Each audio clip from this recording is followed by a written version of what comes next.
Beyond Maine's beautiful landscape, there's a dark, desperate crisis, a substance abuse epidemic. We set out to capture the faces and stories caught up in it and discovered there is a science to addiction. There is also a way out. These are the voices of hope.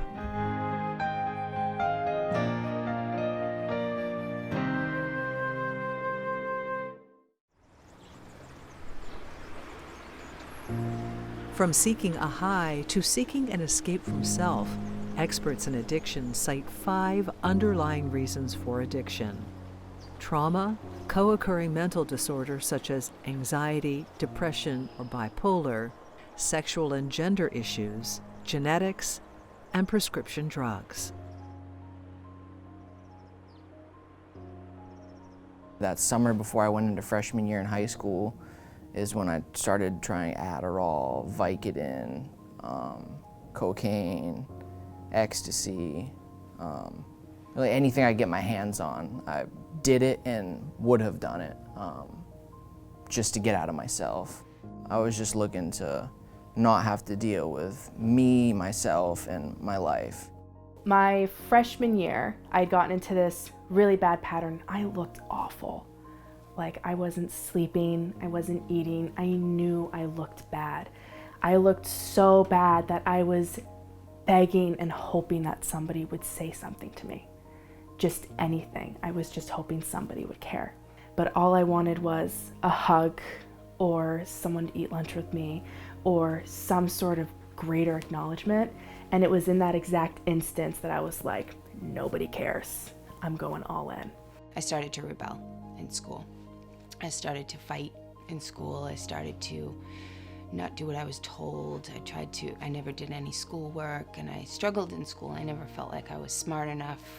I never felt like I could do well. So the anxiety around not being enough forced me to not try.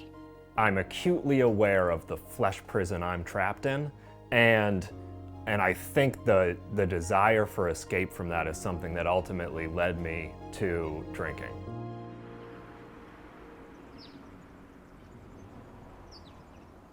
The first time I tried heroin, I think from that day on, that morning when I woke up, stood on my feet and asked my mom for $20, I think that's when I was like slowly putting on those shackles and cuffs to my addiction.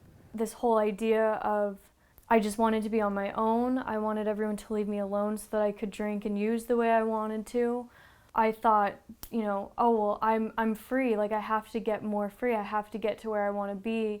But the jail of addiction just I was going backwards from the goal that I really wanted. Drinking felt at the time like something that was giving me more freedom. Like, it felt like it was giving me freedom to be social in situations that I wouldn't normally have felt comfortable doing it. And I didn't see it at all then, but looking back on it, it was like the more I relied on the drinking, the more it was actually like it was taking the freedom away from me to be able to do anything without it.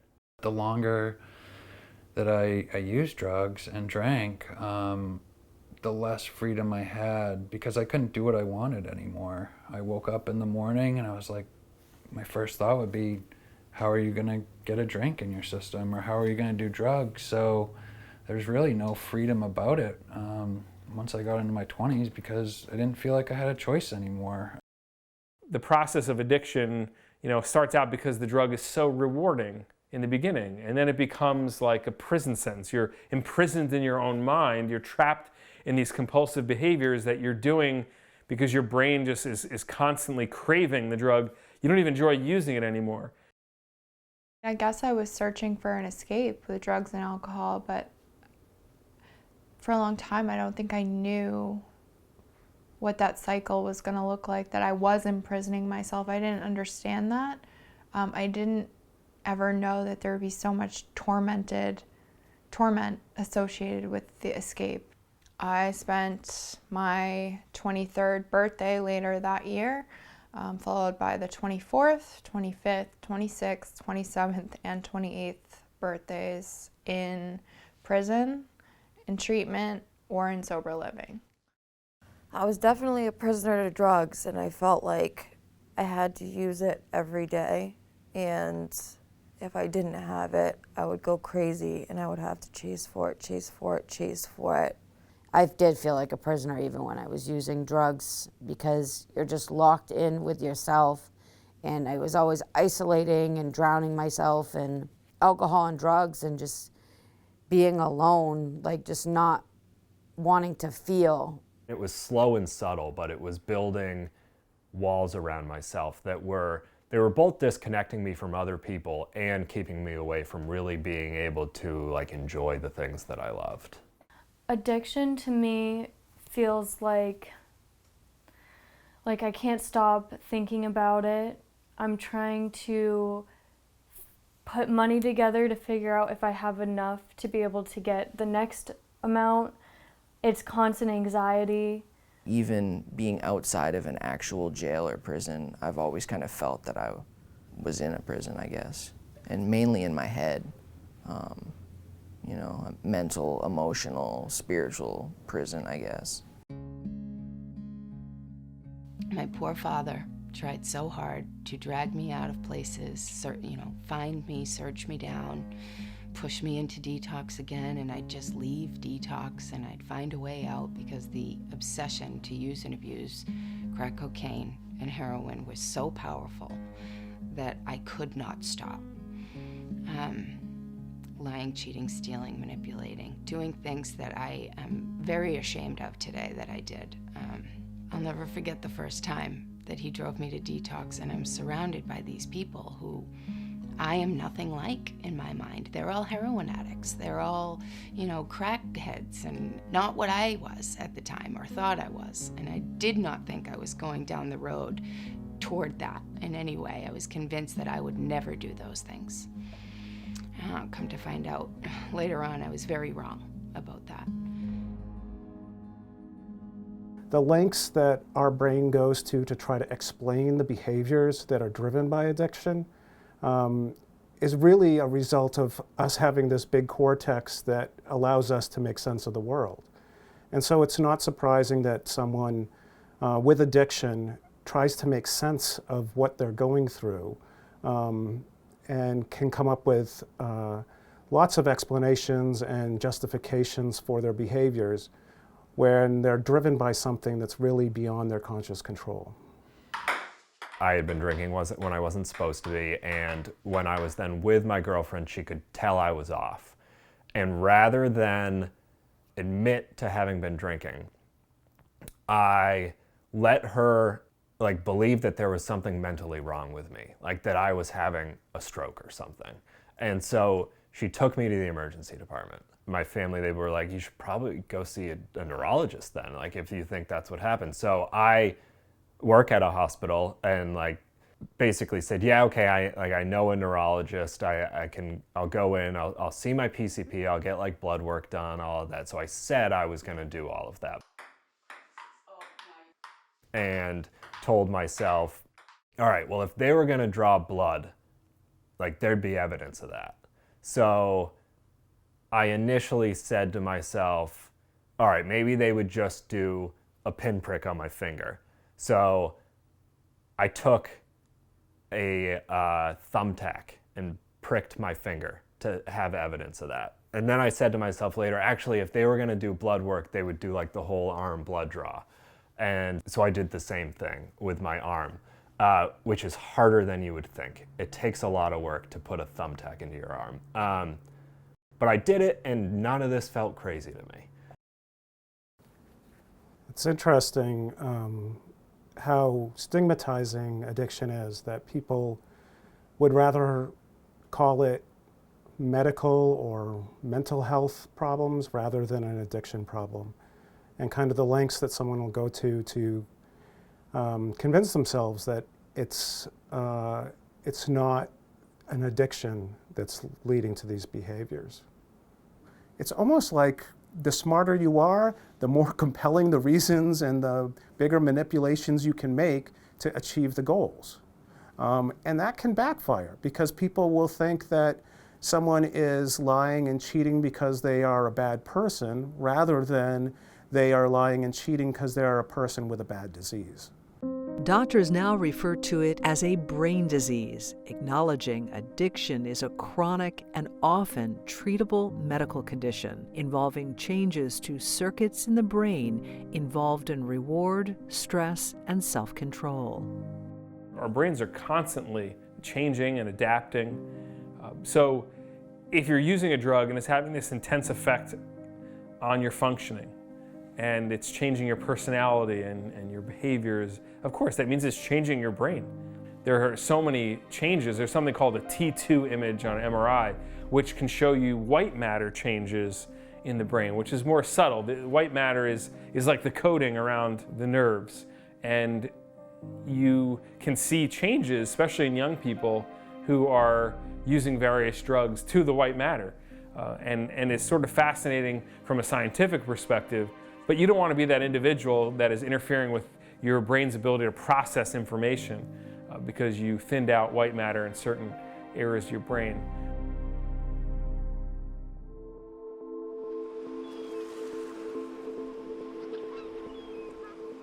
In December 2014, I'd been in jail for about a week, and I found out that I had the opportunity to get high, and that somebody had some heroin, and I was in the process of getting high in jail, and another gentleman, he got high before I did, and he ended up overdosing and passing away.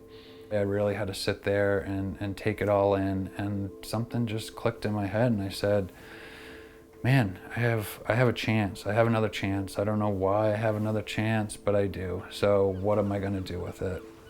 And that's when really everything changed.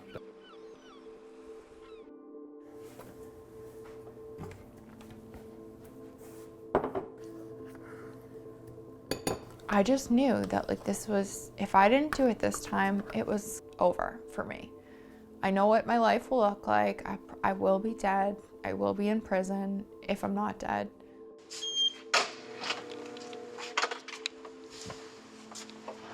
I would still like to think that I can control my life, but I really can't.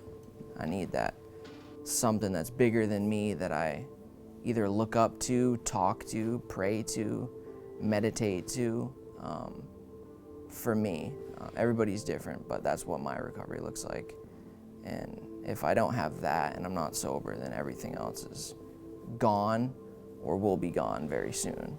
The reason why it's different this time around for me is because I've done this before over and over and over again, and the jail life is just not what I want anymore. This is tiring. Like I want to get sober. I'm tired of having to wake up and get through my day relying on a drug or alcohol just to get through the day. Like I want to wake up and genuinely be happy to start my day without having to alter my feelings. 2001, when I was here, I was incarcerated within this facility with my brother, who ended up going out to the pre-release out front. I went out to the street. He went out there and he overdosed and passed away. So that really, it should have woken me up. My father died of an aneurysm very suddenly. He was 64 years old. I was 57 days sober when he passed away, and I did not know how to manage those feelings and emotions without drugs and alcohol.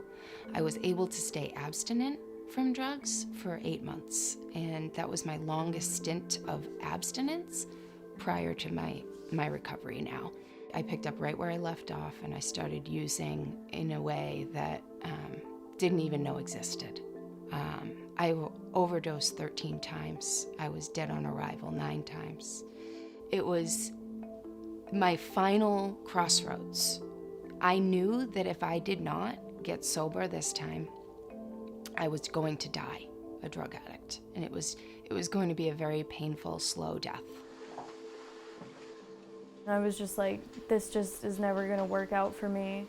I'm never gonna be able to get sober. And I ended up having one last night, and it was 2 or 3 days of a complete blackout, and I came to it in Spring Harbor, the mental hospital. That was like the lowest point where I thought to myself, if they let me out of this hospital, I'm not going to survive. And that was when I decided to go to long-term treatment. My recovery was very difficult. Nobody has an easy recovery. Nobody can just wake up and be like, whoa, that's it. I'm not going to use anymore. I figured it out. And if there are people like that, then good for them. But that wasn't my experience.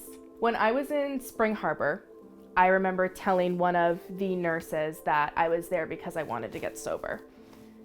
And she looked at me and she was like, do you know how hard that is? I was like, I don't care. I'm here to get sober. This is what I want to do. She's like, do you realize how much reprogramming of your brain you have to do? And I leaned in and I said, I don't care. I'm here to get sober, and I'll do whatever it takes. There's help. There's hope. You don't need to live the rest of your life like this. It starts with acknowledging that you want change, that you're miserable and you want out of this life. You're sick and tired of being sick and tired. But by seeking help and going into recovery, you're really going to take a look at your psychology and your life history and your trauma, and you're sort of going to break down how it is we can interfere with this process from trigger to you using. What happens mentally during that chain, and where can we intervene to stop it? So when I was in my darkest moments and felt so alone, I thought nobody in the world could identify with how I felt, what I'd done. And I think that was really just part of the sickness I was experiencing, and my kind of delusional ways of thinking. And as soon as I was willing to reach out and ask for a little bit of help, people were there. I just had to take the first step and do it, because nobody was ever really able to help me until I was a little bit willing to accept that help. I was willing and broken. It was desperation. It was all very horrible internal emotions that I was brought to through my addiction. I would say that the desire for a new way is what that intangible thing was. It was desperation for anything but what I had been living. And in turn, for that desperation, that's why they call it the gift of desperation. I had been introduced to Alcoholics Anonymous for many years. I was very familiar with the program. I thought I knew what the 12 steps were, and I was very wrong about that. But I've come to realize now that it's a lot more complex than reading steps off of a poster board on a wall. My sponsor helped me to believe that I am worthy of this too, and I can recover just like anybody else can.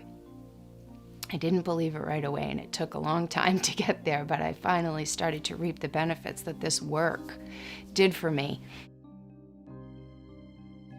The recovery process for me has required me to do so much work on myself that I never would have done unless it was like a requirement for me to stay sane and alive.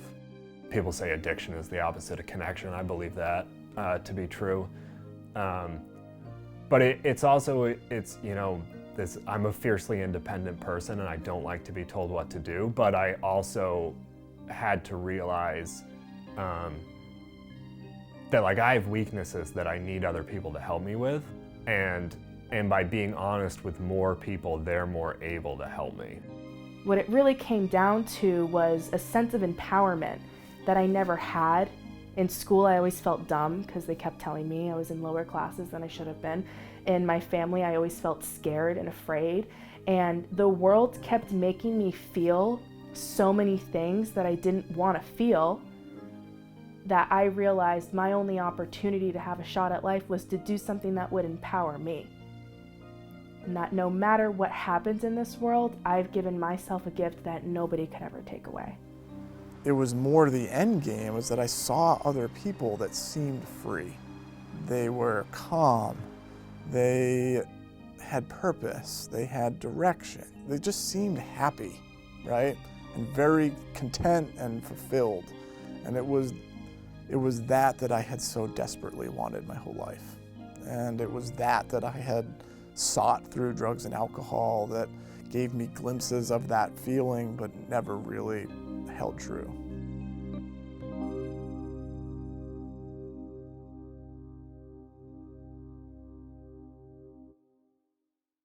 I'm involved in 12-step recovery. I have regular meetings. I have people that I'm in close contact with who are, people further along the line than me, or, have strung together more sober days than I have, and people with fewer. I think being part of that community is really helpful for me. There's active work as part of that. The actual 12 steps of 12-step recovery helps me to better understand myself, to also kind of clear up some of the wreckage of my past, so that I can kind of move forward in a way that, I feel good about myself. Alcoholics Anonymous and Narcotics Anonymous has saved my life before, and I know it can do it again. Getting a sponsor was really important, having someone to talk to all the time. When you're having a hard time, it's always good to have someone that's there to listen to you, rather than facing things on your own. And it was just like God moment after God moment. Like, things lined up. I was able to go get help. And I was sick. I had withdrawals like I had in the past. It wasn't like a fun experience. And I went to a 12-step retreat, and for the first time, actually, you would think that I would have seen it before, but the disease model was explained to me. The chronic use of substances does damage the brain. There are connections that are lost. There's loss of receptor density. Dopamine systems are out of balance. There are a lot of changes that happen. And as a consequence, when they stop using, nothing is enjoyable, nothing is pleasurable, nothing gives them the same effect that that substance had given them. They are in a hypodopaminergic state where they don't get pleasure from anything. It's very challenging to go on. My program, or my prescription for staying healthy, has changed a lot over the last almost 7 years. And I started with AA, liked it, it wasn't my full source.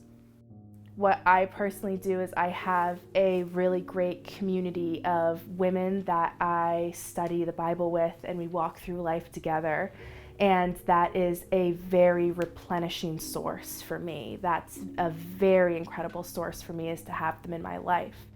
And it took a very long time for me to reach that place where the desperation was that intense that I could then become willing and surrender to the program of Alcoholics Anonymous. And this is where the divine intervention from God came into play for me. I cannot describe this to anyone. I really can't understand it myself completely. I've tried. I know today that no human power on this earth could get me sober. There isn't a single person, place, or thing that is going to get me sober. A power greater than me, I choose to call it God. Is it God? I don't know.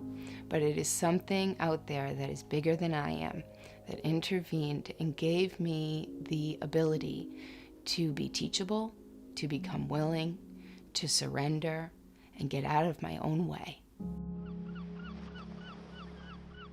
I went to rehab, and I really just started listening to people that had been in the place I was in that moment. Maybe not that exact place, but a place in their lives where they thought nothing could get better. They're really just broken down and tired of living a certain way. And they started to guide me and really just kind of give me suggestions of how I could get well on the inside, not on the outside, not trying to make everything look well on the outside like I had done in the past, like put on the show that everything's okay.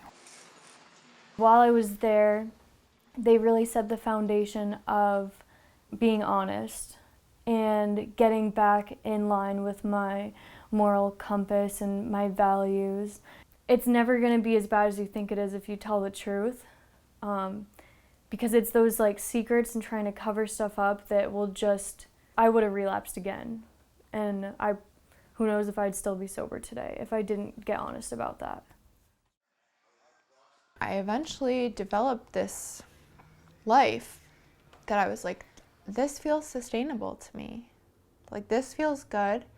I started sponsoring other women and I started helping other women, and I felt like I was finally on like this path that I could keep walking on.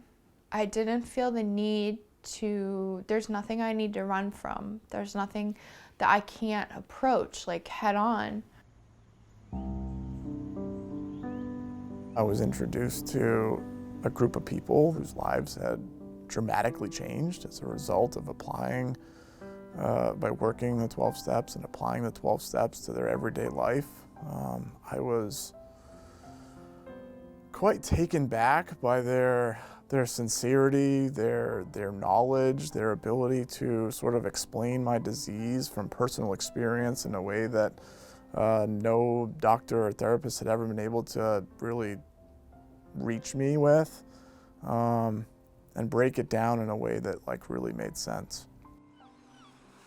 Now, freedom has evolved to be really nothing is gonna dictate what I have to do. Wake up in the morning and not have to think about drinking or getting high, and to sit there with a cup of coffee and have my brain be quiet while I say a prayer, do a meditation. I can go where I want. I can be whatever I want to be, and there's really no limits. Sponsoring other women has been a huge part of my recovery program. Giving somebody else hope and showing somebody else the way that was so freely shown to me is what makes this program tick. It's what makes it work. I can relate to these girls that I work with. They can relate to me. They believe me. I think that I'm here, and my purpose is to carry the message of hope and try to reach out to people who are suffering and show them a way out. And also to help women who are going through the horrible things that we go through on the streets and in the depths of drug addiction. I feel like that's my purpose. My purpose is to send a message of hope to whoever needs it. Parents, spouses, children of drug addicts and alcoholics. They deserve it. And if we're alive and our heart is beating, there's hope. The first time I really felt like I had arrived to my recovery, the first time I really felt it in my soul. I was 2.5 years sober at the time, and I went to Ireland, and it was beautiful and it was amazing. And I was on the west coast of Ireland, and we were driving through these beautiful hills and valleys, and I saw all these sheep farms, and I saw all this beautiful scenery, and I looked out over the coast, and I just started crying because I couldn't believe that I was alive to experience it. And I just sat on that tour bus sobbing with all of these friends I had made, and I realized what a blessing it was just to have the opportunity to try at life, let alone getting a second chance.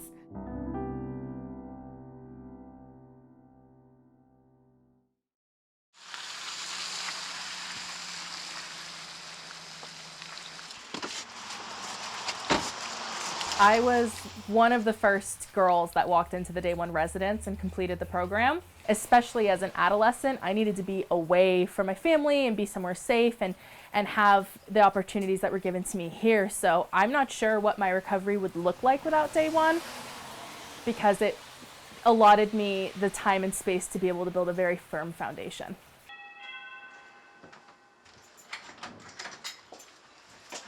Hey, Molly. Hello.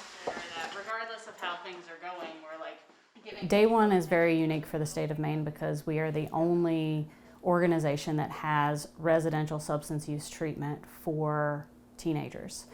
Kristen Cianali is program manager for Day One's residential facilities, one in Hinckley for teenage boys, the other in New Gloucester for teenage girls. Here at our residential facility, we have girls come to us as early as 13 years old and as old up through till about 18 years old. And that is an extremely important time of development in their lives. They're trying to figure out who they are, and in the midst of trying to figure out who they are, they have substances on board.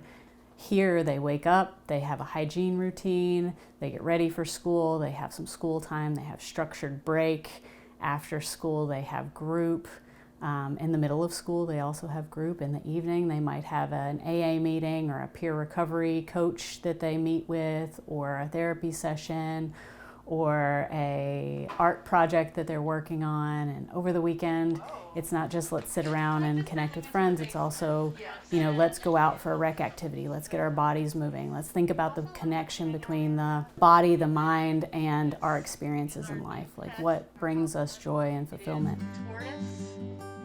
In our residential facilities and a lot of the clients we serve at Day One, it's the kids who really have gone to an extreme disadvantage, if you will, due to their upbringing and then getting into substance use.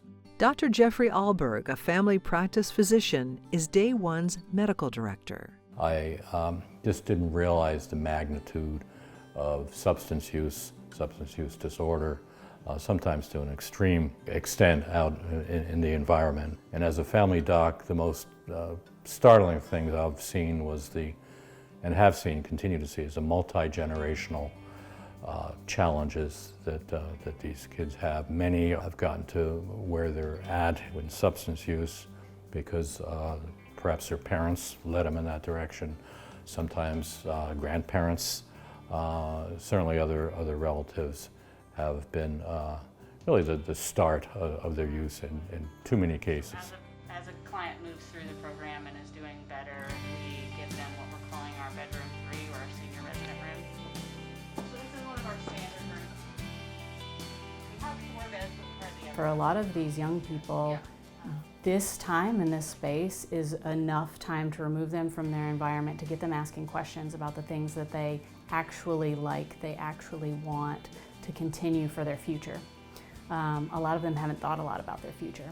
And that's what we get to do here, is we get to imagine, what could life be?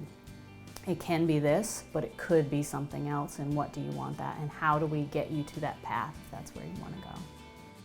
To be able to look at these young lives and say, no matter where you are worth more than the moon and the stars, and to be able to tell them how important they are is something that I think everybody needs.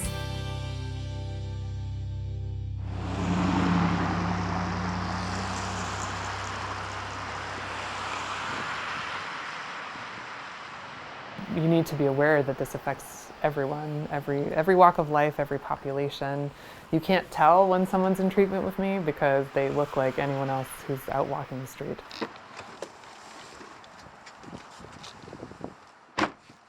People just say that, well, nothing's working because the numbers are going up. And I think that's really an unfair conclusion to come to, because the lethality of the opioids that we see now is entirely different than what I saw, 10 years ago, where, I didn't have patients overdose and die that often at that period of time. It was largely heroin. If somebody did overdose, it took, 1 or 2 doses of Narcan to reverse their overdose. Now I almost never see heroin. I almost exclusively see fentanyl, or one of the fentanyl analogs that's similar.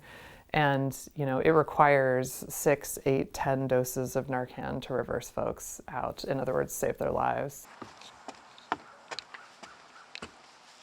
Dr. Elaine O'Connor is the addiction medicine lead at Kennebec Behavioral Health in Skowhegan. I travel an hour and a half each way twice a week to come to work here because I love what I do, and these are my people. I'm from rural Maine, and this is where I'm supposed to be. These are the people I'm supposed to be serving. And really, this is the sort of front line, the hard edge of the substance use disorder epidemic in the state. I have a situation from a patient in the past that she was so sick and so scared and so overwhelmed and needed treatment. And her dad basically put her in his vehicle. They came in, he was practically like lugging her in because she was in full-blown opioid withdrawal. And full-blown opioid withdrawal is like laying on the floor. She's writhing in pain because every muscle in her body hurts. She's throwing up everywhere. She hasn't slept for 2 days. I mean, the idea that this person could function, in this state of full-blown opiate withdrawal is just nonsensical, frankly. I can see the tears in his eyes, and I'm just like, it's okay, we're gonna figure this out. And I told him, there's this medication that I'm going to use, and it's going to be, it's gonna change everything. And, he had never heard of the medication. And I said, just bear with me. I know this feels really bad, but we're gonna get through it. So I sent a prescription, of the Suboxone to the pharmacy, and I called them, 4 or 6 hours later when I was home that evening, and I just, how you doing, Dad? Just want to check in. And he said, that's an amazing thing, that medication. He said, my daughter went from what, you saw earlier on the floor, writhing in pain and vomiting and everything else, to being normal and functional again. There's so many good cases, and there's so many situations where you bring hope to patients and to families. You're part of a human story in a way that probably nobody else has ever been part of their story. I mean, I know patients' deepest, darkest secrets, and I'm honored that they have the courage to share that with me. I have a young patient that we worked with for probably 5 or 6 months, who recently passed away just this past weekend. I learned about it, when I sat down on my couch and opened up my computer. We knew she was really struggling. The last couple weeks, it had gotten pretty bad, and she was using most of the time, using more often than not, I would say. So most of the times when she came in, she was positive, but she was still trying to get better. And I think one of the hardest parts is working with folks who just, desperate, I think it's for lack of a better way to put it. I mean, she just was struggling. Like, you could just almost see her hanging on with like her fingers. But it's hard every time. And it's the young lives of young people. I mean, I think about mid-30s, she's a mom, had recently gotten back in contact with her children. And then, to die after that, I feel like for her family, for our community, for her kids, because I just can't imagine what that must be like. She leaves you, she comes back, she leaves you for good. And it's just the whole way it's affecting like the fabric of our state, really, for lack of a better way to put it, is remarkable and horrible. And I think to some extent people just feel like it's just one more, and it's hard. And I don't know, I feel like society's starting to pay attention, but I was talking to my dad the other day on the phone, and he's like, I don't get it, Elaine, like 500 people die, a year. Like, if this was some other thing, people would be up in arms and just, doing everything they could to make it better.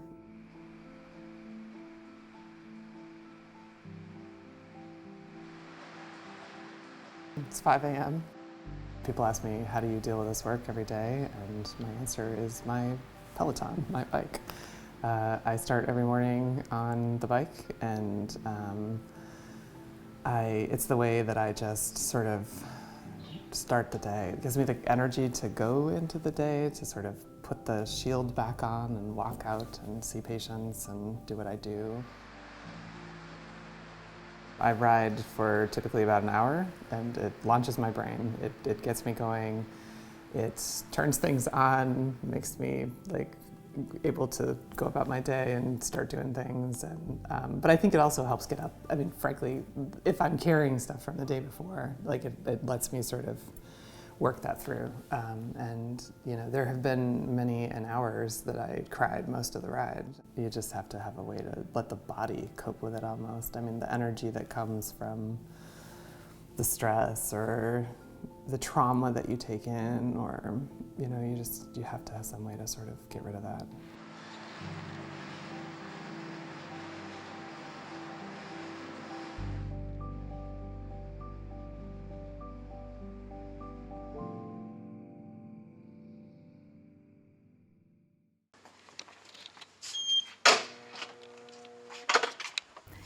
With medication-assisted treatment, and there are a variety of drugs that can be used to address this depending on what level of addiction and what will work for that particular individual. Arlene Jakes is in charge of programming at the Cumberland County Jail. She's also in charge of the jail's Medication-Assisted Treatment, or MAT program. We can help stop the cravings. We can rest the brain so that it can begin to heal and allow that individual to take back control of their life. So an individual who comes in on an active prescription for methadone, for example, or Suboxone, then through our medical department, we can assess that. We make connections with their provider on the outside, and we're able to continue that medication here, so we don't have to put anyone into withdrawal. We don't have to make anyone take a step back. We can simply continue that work. And they don't want to die. And so what their hope is that, can I get on to methadone? Can I get on Suboxone before I leave? Yes, I know I'm not using drugs, but can I get on this medication so that when I get out there and those cravings start and that pressure starts, will I have the strength and hopefully the support I need to make a better decision for myself and to keep my life on track the way everybody here truly desires it. When people come in here and say to me, I'm tired of this life, I don't want to do this anymore, I believe them wholeheartedly. They're not lying to me. Now, it doesn't mean they're not going to come back and then they're going to keep using, because we know how difficult and chaotic that addiction can be for them. But they're sincere. Nobody wants to live that life. In 2020, the state of Maine made medication-assisted treatment, MAT, available to inmates struggling with opioid addiction at each of the state's adult correctional facilities. Maine's county-operated jails are working on plans to provide MAT to inmates who received the medication prior to their arrest. All right, come on in. You can have a seat on the other side. All right. Hospital systems are also working toward solutions. Maine Health's Integrated Medication-Assisted Treatment Program, or IMAT, combines talk therapy with medicines that can control cravings and lessen withdrawal symptoms. The medicines help a person feel normal again so they can focus on therapy and rebuilding their life. It helps me get through my day-to-day and want to be sober and want to be happy and healthy, and that's what it gets me. It gets me there, you know, where I need to be, especially with my IMAT program and everything in this. It's great. Rihanna takes part in the Maine Health program. For her, it's been a very long cycle of use and abuse, and this young mom wants to break that cycle. So when I became a drug addict, it was because I was at my lowest. I was in a very abusive relationship. My partner went to prison for 5 years. I knew I didn't want to die, but I didn't want to deal with all of my pain of everything. And so I became an addict. I was addicted to oxys for about a year. I didn't have any oxys one day, and I found a bag of heroin. I didn't want to kill myself. I knew I didn't want to kill myself, but I wanted to get high. And I knew right then and there that I had a problem. It was rock bottom all over again. It just happened so quickly. And Josh is also in the IMAT program. He grew up playing sports. He was also a Boy Scout and was even involved in the DARE program. But by 12, he was drinking, soon binge drinking and blacking out.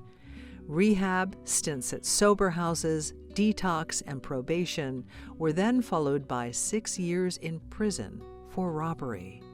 The turning point was when I overdosed. And I guess I, in a way, was kind of intentionally hoping that I would overdose because I didn't know how to live sober and I didn't know how to live as an addict. It actually scared the crap out of me. It scared me so much that it kind of really shook me awake and realized that that wasn't what I wanted. I was so close to death at that point and losing everything and betraying, everyone that I love by letting the addiction win. It made me realize that that's not what I wanted to do.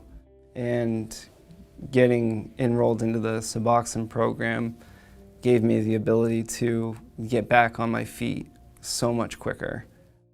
They help teach you how to cope with your PTSD and your trauma and how to get over it in a safe and healthy way. And I think that comes down as to why people are drug addicts. And that's the core of it. They get down to the core. That was probably 8 or 9 months ago that I've been on the medication. And since being involved into this program, I guess I've had a lot of access to some professional point of views, some people who are trained specifically in dealing with substance abuse, people who understand psychology and the workings of the mind, and people who know about trauma. There's strong evidence that people that have substance use disorders have been living with painful or traumatic experiences for years in their life. When they begin to use substances, they gain an awful lot of relief from those experiences, and thus the beginning of what has developed into a dependence. The data is something like 75% of the people who have an opioid use disorder have had some form of trauma in their life. So the egg comes before the chicken quite often. Licensed clinical social worker Paul Murphy is a substance use treatment clinician at Maine Health's IMAP program in South Portland. Figuratively, we're trying to get somebody to a really different place from where they are when they walk through the door. And the first is as close to abstinence as they can possibly be. Help them get from an emotional place where they feel insecure and unsafe and afraid to a place where they start to have a sense of strong self and personal security. That's the first movement that we want to see, and it's a great success when we see people actually do that, start to change before our eyes in a very slow way, but a very meaningful way. Providers send us referrals through the emergency room. It's a system Noelle Hoy knows well. She was a patient struggling with substance use disorder. Now she is one of Maine Health's peer leaders. So I think that that's a pretty amazing thing, helping people navigate sort of, what's available or just navigate the process. How would you know if you haven't been through it? There's no way to sort of know that yet. So I think it's great that there's people to help navigate those things. I feel like being on or being part of a treatment program like MAT or being supported by a group of doctors and counselors and therapists and stuff like that really says a lot to those people around you that know you, and they see that you're taking your recovery very seriously. It has saved your life? Yeah. Yeah. I could cry, yes. They're great people. They do wonderful things. And it's so easy to be honest and open with them and to really, really work on your sobriety. They've been my angels. That's what I call them.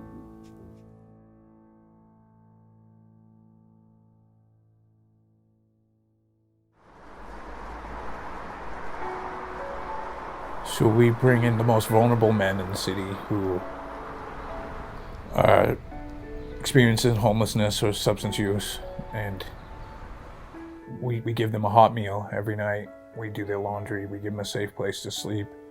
And sometimes it's just sitting down with them and having a conversation.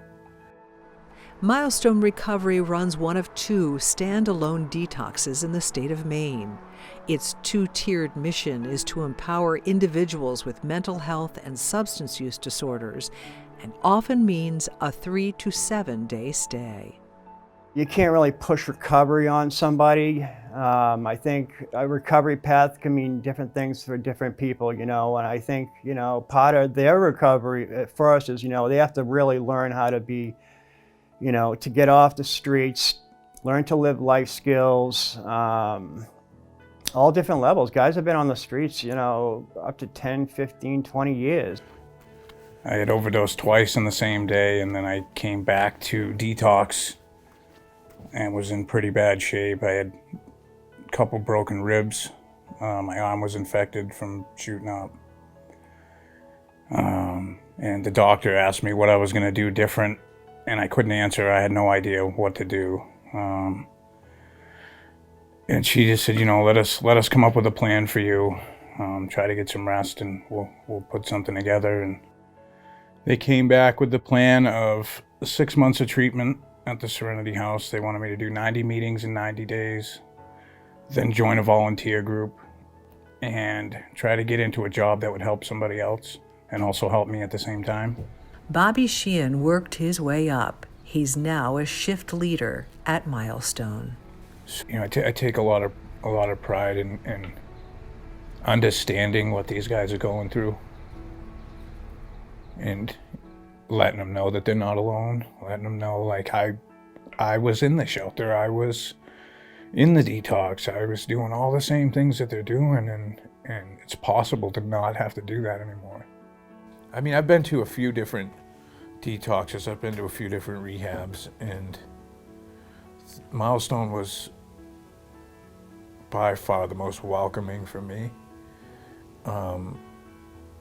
Some of the other detoxes I've been to were more hospital-like, clinical, I guess.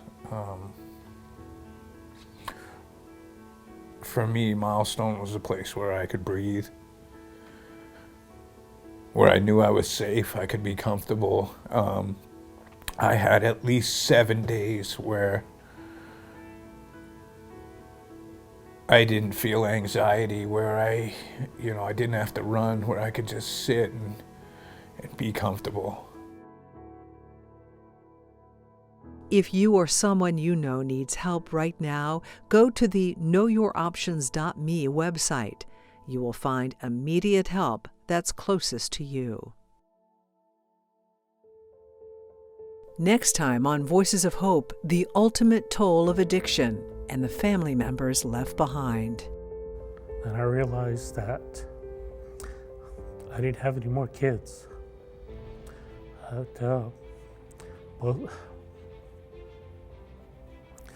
Both of my boys were gone.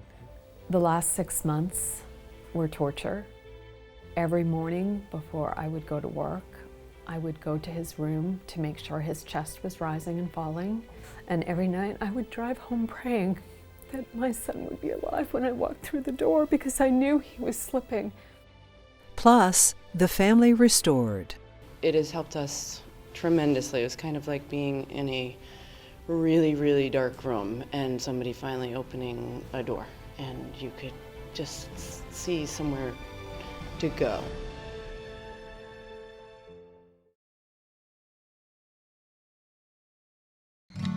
Recognize myself for the first time in the mirror today. Spent so long in the dark, now I'm stepping out, I'm finally feeling brave. When you're lost inside a maze that you created for yourself in your own brain, you'll start to lose sight of the light. I've been there before, it'll be alright. Today, for the first time, I was able to forgive myself. Today, for a new stop being somebody else. I never could see the sun, but now that I'm here, I finally won. Today, for the first time, I forgave myself.